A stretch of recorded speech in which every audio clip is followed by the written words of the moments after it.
So you might have heard of the George Clooney movie Monument Men, but did you realize New Haven has its own Monument Man, and there's an exhibit showing him off? Joining me now is Laura Macaluso, the guest curator of the New Haven Museum. Laura, welcome to the show. Nice to have you here. Thank you. I'm so happy to be here and talk about Deane Keller. So yeah, tell us about Deane Keller. I didn't realize the movie itself was based on a kind of a true story. It's really true. Deane Keller was one of 3 monuments men from New Haven, and they were three of only 345 people in total who went to Europe to try to take care of our cultural heritage, which means art, historic buildings, and museums. So we have some pictures that we'll put up. That must be him? That's Deane Keller, absolutely. Yeah. And let's talk about some of his missions. I know he was in Italy at one point.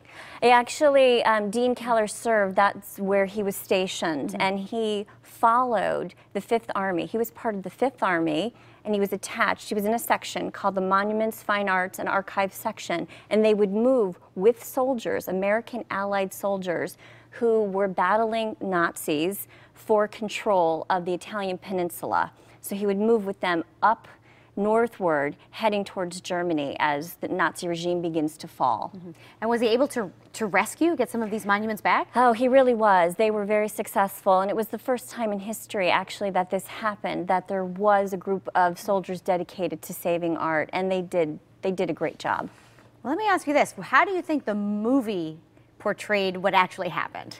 Well, the movie by George Clooney, which came out last year, called The Monuments Men, was based on a great book, also called The Monuments Men, and the research that Robert Edsel, the author, did was fantastic.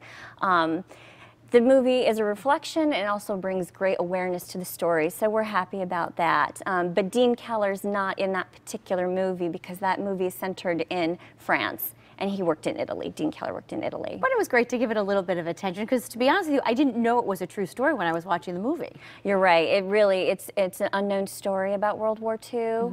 It's somehow been a secret for a long time.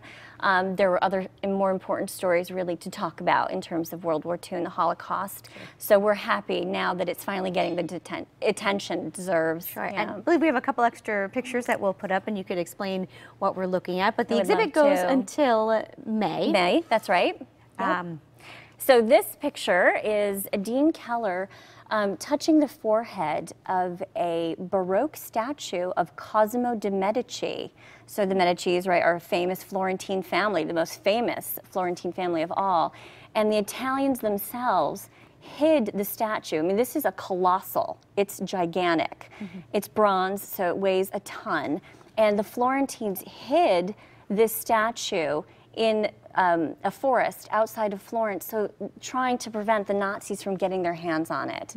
And Deane helped bring it back to Florence in 1945. Wow. Yeah. And what's great is that the exhibit is getting some publication in the New York Times. Thank you. Yes, right? We did. We had a big story on Sunday. There's going to be so many people coming to check it out. Well, we hope so. Please come down to New Haven. Encourage people, absolutely. And what will they actually see once they do come to the exhibit?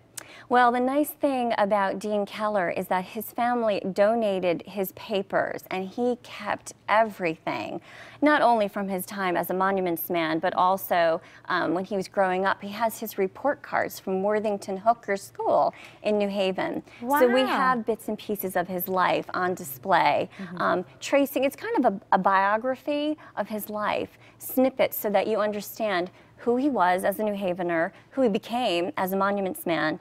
And he's also, a big part of his life is that he's a huge portrait painter. He painted 500 portraits of people, many of them in New Haven. Wow. So there are a lot of pieces to his story. Sure, that's terrific. Well, I'm glad that we're able to check out the exhibit. We have now through May, correct? Yep, you do. Very good. Come to the New Haven Museum. We'll do that. And of course, you could check out their website, newhavenmuseum.org, or call 203-562-4183. Laura, thanks so much for being here. Thanks, Teresa.